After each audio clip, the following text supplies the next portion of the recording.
Coming up on this edition of Carolina Insider, a new restaurant is bringing a taste of Cuba to Colombia. But it's more than just the food. We'll show you the meaning behind the menu. And as lines get longer at food banks, the Trump administration makes a decision about SNAP funding that will affect many families. Let the country open and we'll fix it. But first, some changes on the sidelines. Head coach Shane Beamer makes major decisions after the team's fourth straight loss. We got a lot of work to do. Find out what could be next on the game plan. Carolina Insider starts now.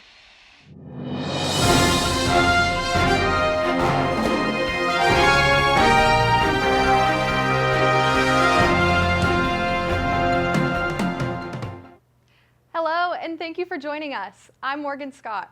Our top story today, the search is on for some new talent in USC's football program. Offensive coordinator Mike Shula is out after last weekend's loss to Ole Miss. Hired at the end of last season, Shula secured just one conference win earlier this year against Kentucky. According to the state newspaper, USC owes Shula more than $2 million to be paid through the end of 2027.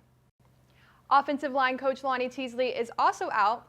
Look out for more information about the future of the team when Beamer holds his regular press conference later today. After ranking 10th in the nation early this season, South Carolina now holds a 3-6 record and sits last in the SEC.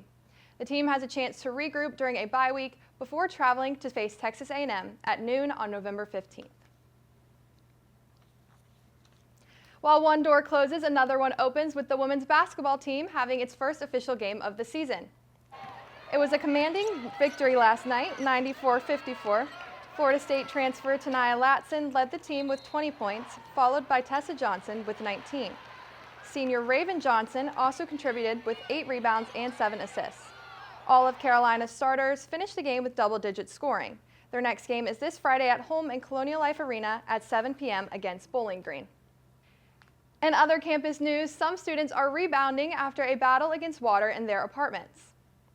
As you can see in this social media video, a flood in one apartment at Gateway 737 washed out several residents living in the unit and others below.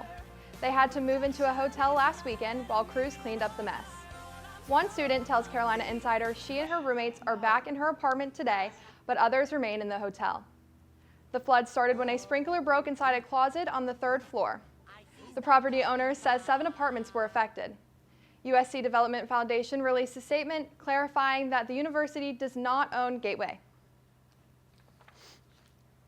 Now to a story we've been following closely, food subsidies for people across America. On the heels of 2 legal decisions, the Trump administration announced it will use emergency reserves to partially fund SNAP this month. SNAP benefits ended Saturday, leading to long lines of cars at food banks across the county, including here at Harvest Hope. Volunteers have been working to stock and distribute to meet additional need, but the news isn't all good.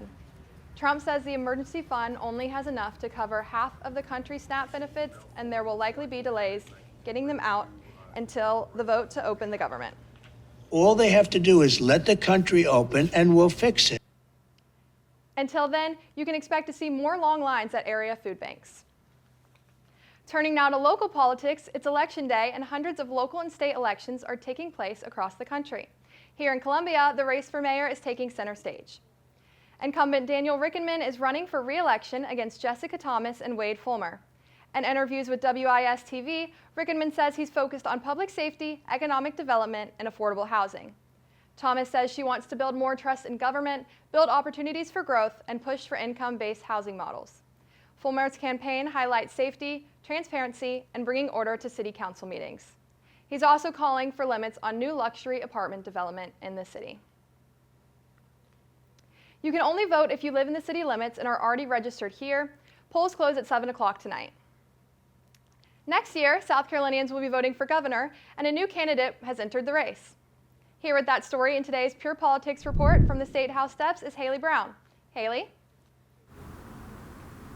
South Carolina Democrat Jermaine Johnson has just announced he's running for governor in 2026. Johnson currently represents Richland County in the State House of Representatives.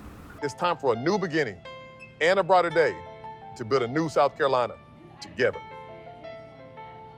According to his website, he's running on issues like infrastructure, mental health, and education. He's the second Democrat to announce his bid in the race after attorney Mullins McLeod. But in August, the South Carolina Democratic Party publicly encouraged McLeod to end his campaign, saying, quote, "It is clear that Mr. McLeod is navigating profound challenges and should focus on his mental and emotional well-being instead of a campaign for governor," end quote. Whoever wins will then go up against the winner of the five-way Republican primary, including candidates Pam Yvette, Josh Kimbrell, Nancy Mace, Ralph Norman, and Alan Wilson. South Carolina hasn't elected a Democrat for governor since 1999. Carolina Insider will keep you updated as next year's election cycle begins. Back to you in the studio, Morgan. Thank you, Haley. Finally today, a new restaurant in downtown Columbia is serving up more than just Cuban food. It's serving up a dream. When the Golgara family moved to the U.S., they had one goal: to share their culture and build a better life. They started with a 10-by-10 tent at the Soda City Market, working long hours to bring a taste of Cuba to Columbia. Now that dream has turned into Cuban Corner, near the corner of Hampton and Main Street. I promise my English is not the perfect, not the best, but our food it is. So. Among other things, the restaurant serves traditional dishes like empanadas, Cubano sandwiches, and tres leches. Just know if you go, they're closed on Mondays. That's it for this edition of Carolina Insider, a student production here in the Kennedy Greenhouse studio in the School of Journalism and Mass Communications. Thank you for joining us. We'll see you back here on Thursday.